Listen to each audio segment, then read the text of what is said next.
Hello, everyone, and welcome to the example that I promised to give you of the verbal demonstration assignment that you'll be working on from last week due this upcoming Friday.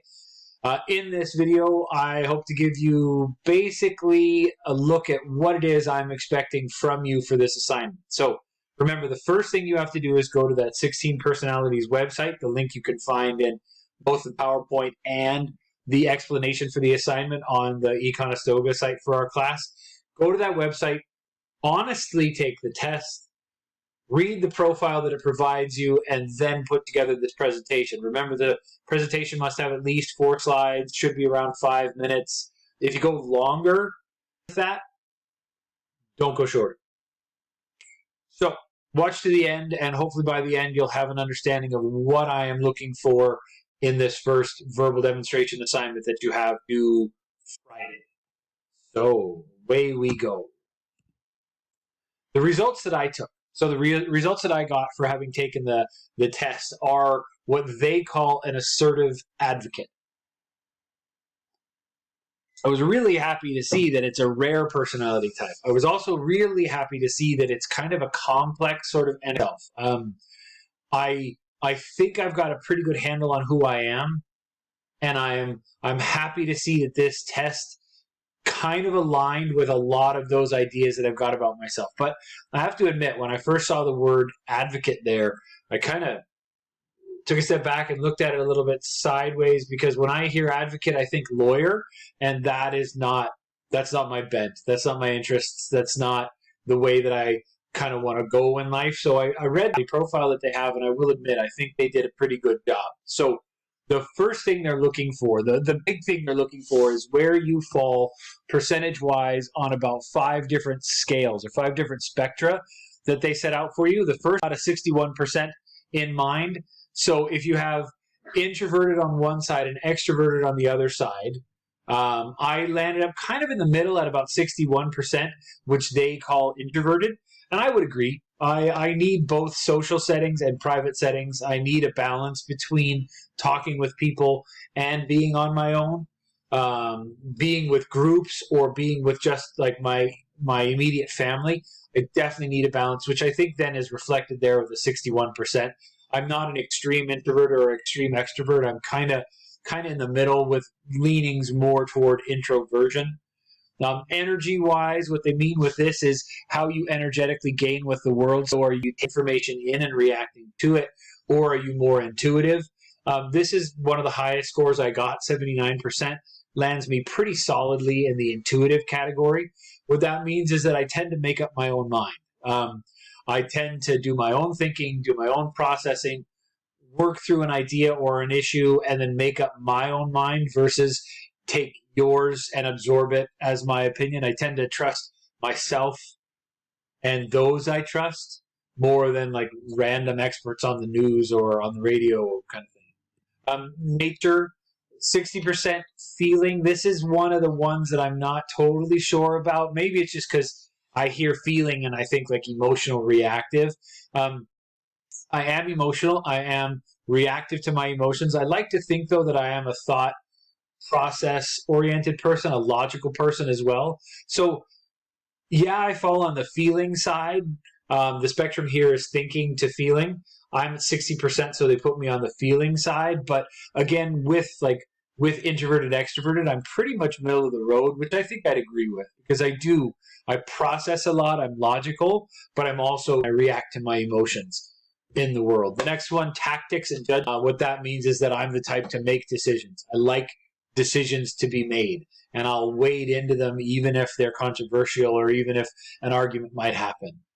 Usually amongst my friends or in my family, I'm the one who's like, okay, let's make the decision, and then comes up with the ways to stick to it. I can adjust, I can adapt, I can back off of a decision, but I like to have them. I'd rather know the plan than there be no plan, so to speak. And then lastly, 71, assertive. These last two, the red and the blue shapes there, they very much so go together. I am assertive. Given options, I choose one. Given paths, I choose one. I'm also willing to deal with being right or wrong once I've made the decision or chosen the path, but I'm the type that likes to know what's up, right? I am assertive in my decision making. So with these 5 categories, I might take the test 1 or 2 more times just to see if these numbers stay consistent. So to try and get a bit more of an average rather than just a one-off. But now taking these five categories, what does that actually mean? Well, so for me, for an assertive advocate, they list strengths and weaknesses. They will for your personality as well. I included 4 of the 5 in each list, and I think they're pretty close. There's some that I might critique, but pretty much I think they've got me. So for the strengths, they say creative, insightful, principled, and passionate. To those 4, I would say yes. Yes, most definitely yes. I like to think creatively. I use previous experience and past relationships and what's in my head, the research that I've done or the product of the thing that I've done to try and be insightful about situations. I am very principled. I believe the world ought to be a certain way, and I'm willing to enact that reality in my everyday life. I believe that I should teach my kid about fairness and about love and justice and consequences. And so I do everything that I can to create those things in his reality and make sure that he understands them. I'm very passionate about the things that I like. Get me talking about science fiction books, and eventually you're just going to tell me to shut up because I won't be able to, like, it's a passion of mine, and thus I talk about it. Get me watching World Cup, especially Italian soccer, football for the cultured amongst you, and I turn into a rabid fan. Now, on the other side, criticisms, challenges, sensitive to criticism, reluctant to open up, perfectionistic, and prone to burnout. 2 of those I'll agree with. 2 of those I will disagree with. So since we're on agree, disagree, the 2 that I'll agree with for challenges are sensitive to criticism and reluctant to open up. I am sensitive to criticism. I take criticism personally, especially from people who I trust. So if you're one of my friends or someone that I trust and you bring up criticisms of me, I take it very seriously. And sometimes that makes it hard to accept because I hear criticism. I'm like, hang on, wait a minute. Like, I think I do better than that. But upon further reflection, I find the criticism to be just, and I try to change to it. I think I'm getting better at this than I was as a younger man. Now, reluctant to open up. This is a weird one. I make friends slowly. I make friends very slowly. Right? And the reason I make friends very slowly is because I think I am let in to let all of my true colors show, so to speak. What I do is on first meeting a person, I take good conversation, but there's a lot of stuff that I do on a what I would call like a really in-depth life together level until we've been friends for quite a long time. Now, perfectionistic, I'm no perfectionist. I'm simply not a perfectionist. Prone to burnout, I'm not prone to this energy, and I kind of chug along at the same speed in mostly. I also have a lot of strategies built in to keep me from burning out. So some of the challenges I think they nailed and some of the strengths they nailed. One from that list that I'd like over into both is I would say passions. Simply assume that other people are as well. And then I get kind of off put when I realize that you don't this as much as I do. That's strange. I thought. So I'm going to drag passionate into the challenge. I'm really curious to see where you fall on this, agreeing or disagreeing with the way that they categorized your personality. So the next thing we need to hop over to is the future. What do I plan to do with this knowledge? Like I said, I'm principled. I believe deeply in the idea of knowing thyself. The better you know yourself, the better you can be that self. The better you know yourself, the more healthfully you can live in the world. So knowing these things about myself, the place that I think I'd like to apply them was everywhere, obviously, but especially to being a parent. In class, I told you that my son is 4. And I'm finding being a dad to be a very stretching, challenging event for me. I love it. Don't get me wrong. I love it. And it's one of the best things I've ever done. But it's also easily the most difficult. He is his own person, and his own person is different than me. And one of the categories in the personality profile that they give you is how your personality typically is or isn't as a parent. And they got me pretty bang on in that.